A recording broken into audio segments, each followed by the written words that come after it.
तो राष्ट्रपति के ऊपर फौजदारी मुकदमा नहीं लगाया जा सकता। राष्ट्रपति के ऊपर फौजदारी का मुकदमा लगाते हैं तो वो ultimately high court supreme court जाते जाते उसको कोई ना कोई सजा होगा। खूब से खूब क्या होगा, 10 साल सजा होगा, 20 साल या मैक्सिमम फांसी की सजा होगी। तो माफ कर लेगा आर्टिकल 72 के तहत। केवल उसी दौरान उसके ऊपर फौजदारी मुकदमों से छूट मिला हुआ, इसलिए अगर राष्ट्रपति ज्यादा उड़ेंगे 5 साल बाद उनको नाप दिया जाएगा।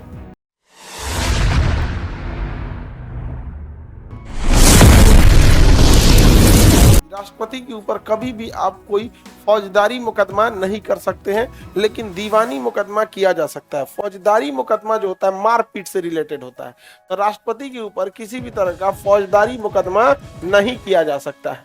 और लेकिन राष्ट्रपति के ऊपर कौन सा मुकदमा किया जा सकता है? दीवानी। पैसे से रिलेटेड मामला क्या कहलाता है? दीवानी। पैसे से रिलेटेड मामला दीवानी। किसी के मकान में रह गया, रेंट बकाया करके भाग गया, दीवानी है। बिजली बिल चुरा के लेके भाग गया, दीवानी है। यहाँ पे कर्जा लिया, पैसे नहीं दिया, दीवानी है। बैंक का लोन लेके भाग गया, दीवानी मुकदमा। दहेज मांगने लगा, दीवानी है। मतलब कैसे दूसरे के खेत हड़प लिया है, क्या ये दीवानी मुकदमा। फर्जी दस्तावेज बना के दूसरे के मकान में घुस गया, कौन सा है? दीवानी। समझ में गया? कहने लगा खान सर कोचिंग हमारा है, कौन मुकदमा? दीवानी। दीवानी मुकदमा चलाया जा सकता है।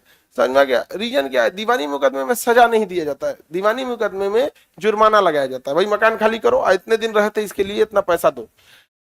बैंक का पैसा लेके भाग गए, पूरा पैसा लौटाओ, 10% ब्याज भी दो। समझ में आ गया कि नहीं आ गया? तो दीवानी मुकदमा चलाया जा सकता है। फौजदारी मुकदमे मारधार से होता है, धमकी देना, गोली मारना, आग लगा देना, किडनैप करना, मर्डर करना, एसिड अटैक, रेप, किडनैपिंग। समझ में आ गया कि नहीं? दंगा फसाद, ये सब क्या होता है? फौजदारी।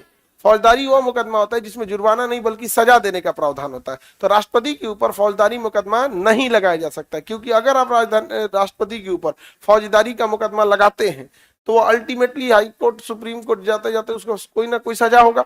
खूब से खूब क्या होगा, 10 साल सजा होगा, 20 साल या मैक्सिमम फांसी की सजा होगी। तो माफ कर लेगा आर्टिकल 72 के तहत।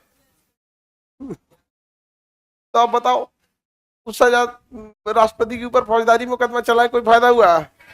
माफ कर लेगा तुरंत। इसलिए लेकिन अगर दीवानी मुकदमा है तो मर्सी अपील में जुर्माना नहीं जाता है। ऐसा नहीं है कि आपके ऊपर 1 लाख रुपए का जुर्माना है तो राष्ट्रपति उसे माफ कर, नहीं माफ कर सकते। वो दया कर सकते हैं, और दया किस पे होता है? दंड पर होता है। कोई पनिशमेंट मिली है उस पे होता है, पेनाल्टी पे कोई दया नहीं होती है। तो राष्ट्रपति के ऊपर दीवानी मुकदमा चलाया जा सकता है। हाँ, आगे बढ़े। दीवानी मुकदमा चल जाएगा। फौजदारी तब तो राष्ट्रपति घूम घूम मर्डर करेगा। इसमें भी है, जब तक वो अपने पद पर है, जब तक वो अपने पद पर है, केवल उसी दौरान उसके ऊपर फौजदारी मुकदमों से छूट मिला हुआ। जैसे 5 साल का कार्यकाल खत्म होगा, फटाक से FIR दिखाया जाएगा, प्रोसेस चालू। आइए अब देखते हैं कौन माफ करता है। समझ में आएगी नहीं गया? उस दौरान बस उसको कहा जाता है कि आपको फौजदारी मुकदमे से छूट है, आपको ऊपर कोई भी फौजदारी मुकदमा नहीं चलाया जाएगा। इसलिए अगर राष्ट्रपति ज्यादा उड़ेंगे 5 साल बाद उनको नाप दिया जाएगा।